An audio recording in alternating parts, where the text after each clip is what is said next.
Hello students, welcome back.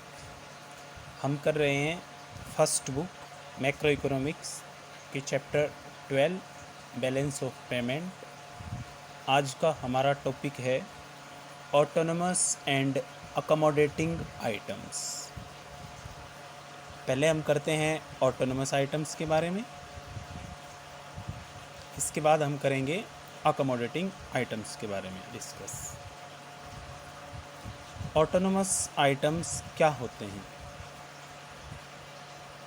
Autonomous items refers to those international economic transactions which take place due to some economic motive such as profit maximization. Autonomous items वो international economic transactions होते हैं जो किए जाते हैं economic motive, जैसे कि profit maximise करने के लिए। वे सारे आइटम्स, वे सारे इंटरनेशनल इकोनॉमिक ट्रांजैक्शंस जो इकोनॉमिक मोटिव को ध्यान में रखते हुए, प्रॉफिट मोटिव को ध्यान में रखते हुए किए जाते हैं, उन सभी आइटम्स को ऑटोनमस आइटम्स कहा जाता है। These items are also known as above the line item. Above the line items. In items को अबोव द लाइन आइटम्स भी कहा जाता है। वो सारे आइटम्स, वो सारे ट्रांजैक्शंस जिनका मेन ऑब्जेक्टिव प्रॉफिट मैक्सिमाइज करना हो, उन सभी आइटम्स को ऑटोनमस आइटम्स कहा जाता है। These autonomous transactions are independent of the state of BOP account. ये ऑटोनमस आइटम्स में जो भी ट्रांजैक्शंस होती हैं वो BOP के अकाउंट से इंडिपेंडेंट होती हैं। For example, if a foreign company is making investments in India with the aim of earning profit, यदि कोई विदेशी कंपनी इंडिया में प्रॉफिट अर्न करने के लिए इन्वेस्टमेंट करती है, then such a transaction is independent of the countries BOP situation. तो इस तरह का ट्रांजैक्शन कंट्री की BOP सिचुएशन से इंडिपेंडेंट होता है। Autonomous transactions take place on both current and capital account. Autonomous items को हम करंट अकाउंट में भी इंक्लूड करते हैं और कैपिटल अकाउंट में भी इंक्लूड करते हैं। अगर हम करंट अकाउंट की बात करें तो merchandise exports and imports of goods are autonomous transactions. जब हम किन्हीं गुड्स का एक्सपोर्ट और इंपोर्ट करते हैं प्रॉफिट अर्न करने के एम से, तो वो करंट अकाउंट में इंक्लूड होती हैं। अगर हम कैपिटल अकाउंट की बात करें तो receipts and repayments of long term loans by private individuals are autonomous transaction. Capital account में वो ट्रांजैक्शन इंक्लूड होंगे, या तो हम लोन ले रहे हैं रेस्ट ऑफ वर्ल्ड से या उनको रीपेमेंट कर रहे हैं। तो ये सारे ट्रांजैक्शन से क्या होगा, किसी भी कंट्री के रेजिडेंट्स की या उसकी गवर्नमेंट के एसेट्स और लाइबिलिटीज चेंज होते हैं, तो यहाँ पर हम इसको इंक्लूड करेंगे कैपिटल अकाउंट में। करंट अकाउंट में हम गुड्स का एक्सपोर्ट और इंपोर्ट इंक्लूड करते हैं। कैपिटल अकाउंट में हम लोन देते या लेते हैं उसको हम इंक्लूड करते हैं। तो ऑटोनमस आइटम्स वे आइटम्स होते हैं जो प्रॉफिट मैक्सिमाइज करने के ऑब्जेक्टिव से किए जाते हैं। इन आइटम्स को अबोव द लाइन आइटम्स भी कहा जाता है। ये आइटम्स भी कंट्री के BOP अकाउंट से इंडिपेंडेंट होते हैं। जैसे कोई फॉरेन कंपनी अगर इंडिया में इन्वेस्टमेंट करे प्रॉफिट अर्न करने के मोटिव से, तो ये इस तरह का जो ट्रांजैक्शन है ये ऑटोनमस ट्रांजैक्शन कहलाएगा। ऑटोनमस ट्रांजैक्शन को हम करंट अकाउंट में भी शो करते हैं और कैपिटल अकाउंट में भी शो करते हैं। करंट अकाउंट में गुड्स का एक्सपोर्ट और इंपोर्ट जो प्रॉफिट अर्न करने के मोटिव से किया जाता है उनको हम करंट अकाउंट में रखेंगे, जबकि कैपिटल अकाउंट में अगर हमने कोई लोन लिया या दिया है, लॉन्ग टर्म लोन लिया या दिया है, किसी भी फॉरेन कंट्री के साथ किया है, तो वो सारे कैपिटल अकाउंट में चले जाएंगे। तो ऑटोनोमस आइटम्स का मतलब आप लोगों को समझ में आ गया होगा। इसके बाद हम करते हैं accommodating items. Accommodating items.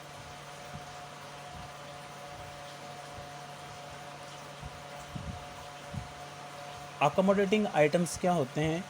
Accommodating items refers to transactions that are undertaken to cover deficit or surplus in autonomous transactions।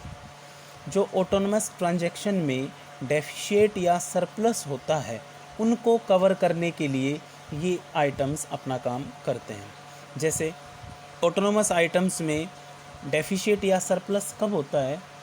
Autonomous items में जब ऑटोनोमस रिसिप्ट्स ऑटोनोमस पेमेंट से ज़्यादा हों तब तो ये सरप्लस होगा, और जब ऑटोनोमस रिसिप्ट्स ऑटोनोमस पेमेंट से कम हों तब ये डेफिशिएट में होता है। ऑटोनोमस आइटम का सरप्लस या डेफिशिएट को कवर करने के लिए जिन ट्रांजैक्शंस को किया जाता है उनको अकोमोडेटिंग ट्रांजैक्शंस या अकोमोडेटिंग आइटम्स कहलाते हैं। तो accommodating items refers to the transactions that are undertaken to cover deficit or surplus in autonomous transactions. These items or these transactions are also known as below the line items। इनको below the line items भी कहा जाता है। इन transactions को, इन items को below the line transaction और below the line items भी कहा जाता है। जबकि ऑटोनोमस आइटम्स की हम बात करें तो इनको कहा जाता था अबो द लाइन आइटम्स। वे सारे के सारे ट्रांजैक्शंस जो प्रॉफिट अर्न करने के मोटिव से किए जाते हैं वो तो कहलाते हैं ऑटोनोमस, और जो ऑटोनोमस आइटम्स में सरप्लस या डेफिशिएट दोनों में से कोई भी सिचुएशन आ जाए उसको ठीक करने के लिए जो ट्रांजैक्शंस किए जाते हैं वो कहलाते हैं accommodating transactions. Accommodating transactions are compensating capital transactions which are meant to correct the disequilibrium in autonomous items of balance of payment। ये बैलेंस ऑफ पेमेंट में ऑटोनोमस आइटम्स के कारण जो डिसइक्विलिब्रियम होता है उसको कंपनसेट करने के लिए ये ट्रांजैक्शंस किए जाते हैं। For example, if there is a current account deficit in BOP, अगर मान लीजिए कि करंट अकाउंट बीओपी के करंट अकाउंट में डेफिशिएट हो जाता है, then this deficit is settled by capital inflow. तो इस डेफिशिएट को हम सेटल्ड कैसे करेंगे? या तो कैपिटल का इनफ्लो करेंगे एब्रॉड से, या फिर कुछ सोर्सेज और यूज़ कर सकते हैं बीओपी के डेफिशिएट को कवर करने के लिए।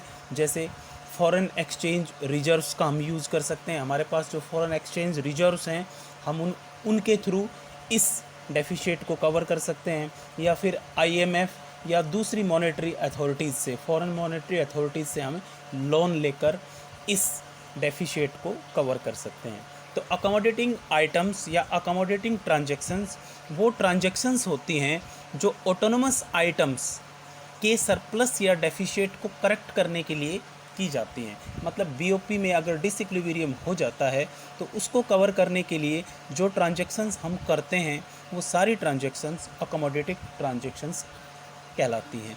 इन ट्रांजैक्शन का मोटिव प्रॉफिट अर्न करना नहीं होता है। इन ट्रांजैक्शन का मेन मोटिव इन आइटम्स, इन ट्रांजैक्शंस के कारण जो डेफिशिएट और सरप्लस की सिचुएशन अराइज हुई है उसको करेक्ट करना होता है।